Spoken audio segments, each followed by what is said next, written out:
Hey, this is Bill, and today we're going to talk about Mario Kart Grand Prix from an owner review perspective. This machine is made by Namco with licensing from Nintendo for all of your sort of favorite and typical Nintendo Mario Kart characters. The machine itself is rather difficult to come by. This one came off of a route in Birmingham and came to us in somewhat of a state of disrepair, but the side art was really good. The control surface was great. The seat was in really good condition. It didn't have a lot of abuse from that perspective, just some mechanical failures that we've been able to solve, and I'll talk a little more about that in a minute. The machine itself, I think, I'm trying to think of the year of this one. It's probably, I'm going to guess 2005.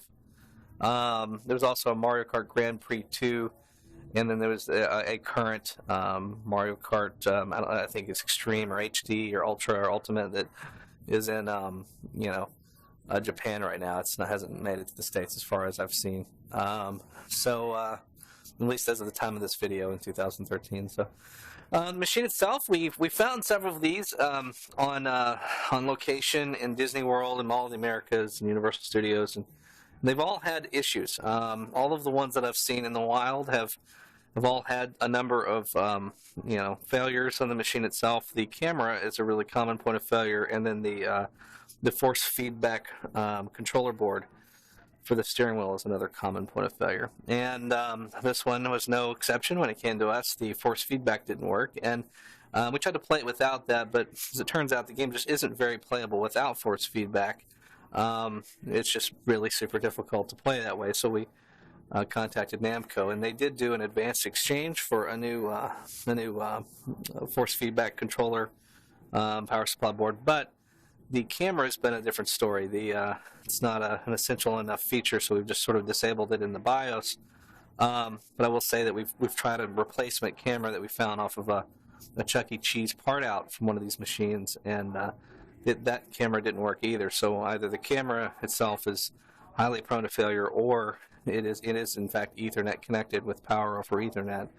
So it could be a problem with the Ethernet connection on the CPU. The CPU is a Triforce CPU, and those are not available either for purchase. You have to find those or do an advanced replacement. Advanced replacement from Namco on that is somewhere around the order of $800.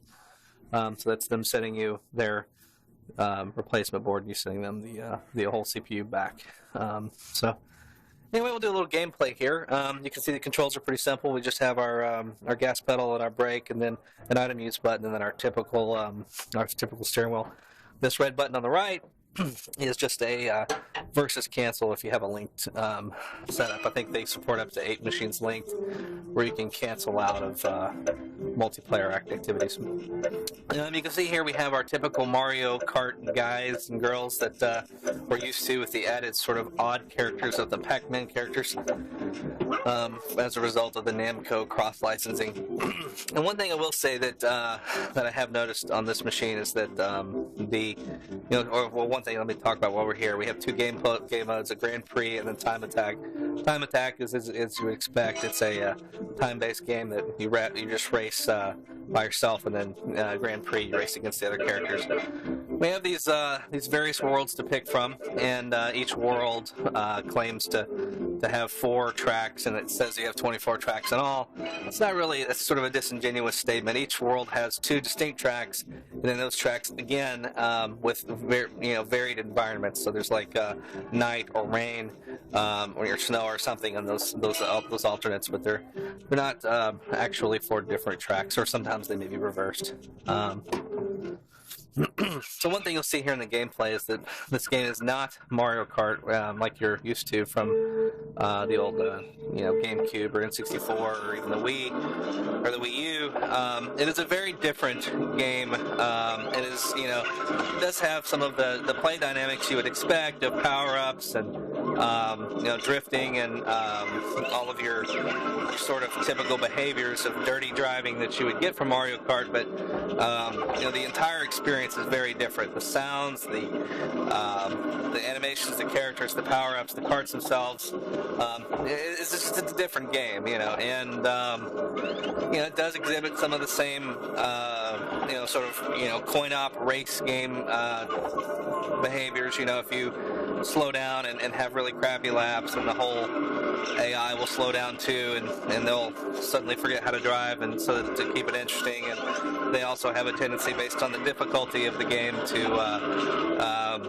get better or worse on the last lap, to try to steal your free play, or to be able to give you a free play depending on the difficulty percentages. So you have these sort of strange power-ups, and then we have this targeting mechanism of this on the steering wheel, this little use button, and so you have this kind of auto targeter. If you get behind a character, and you just kind of hit your item use to smite that character with your awesome power-ups that you find. The other thing is for your slides, for your drifts, for your jumps. These are just a slight tap of the brake while you have the gas down that provide that mechanism. There isn't an additional button like you would have on like the Wii U or whatever. And while I'm mentioning the Wii, I'll just mention that this game running on Triforce hardware is basically GameCube hardware. So there have been cases where people have gotten this particular ROM to run on homebrew kits that are GameCube. And Mario Kart Grand Prix 1 will run pretty well that way. Mario Kart Grand Prix 2 has a little stronger graphics requiremements, and it can be a little sluggish on a homebrew emulation methods like that. But you'll see a little bit of the nod to the operators here. Even if you win, you're prompted to enter another quarter, and then of course if it's on free play, then it just lets you through that. But no, anyway, this is Mario Kart Grand Prix 1 from Namco. Like I mentioned, I believe with the new Mario Kart hitting the States here soon, this one, if there are any still working out in the wild, may start to come onto auction or come onto secondary ownership, and you may start to see these a little more frequently. But they are still pretty rare, and just because there weren't that many made. And so if you find one, you're looking for one, hopefully this review will help you to determine whether it's the machine for you or not. I will say this, from a targeted audience perspective, Mario would tend to be a draw for the younger kids, and then it's difficult because all of the younger kids can't really sit in the seat and reach those pedals, and then the older kids that may find the game dynamic to be a little babyish. They may prefer the little hot rod import type Need for Speed type cooking games or whatever. So just something to mention there. I think this one sort of falls in a strange place between kids that are interested in it and kids that can actually reach the pedals and play it. Here in our home environment, I'll say this: my kids, 7 and 5, love it, and so I think that's always good. And I think all of our guests, the adults, always end up sitting and riding with their kids, and they seem to enjoy it. And we use this as a test to make sure that a person is able to drive safely home. So, at any rate, I hope you enjoyed this. Hope you get something out of it. And if you have any questions at all, reach out to me. I'll be happy to answer them if I can. Thanks so much.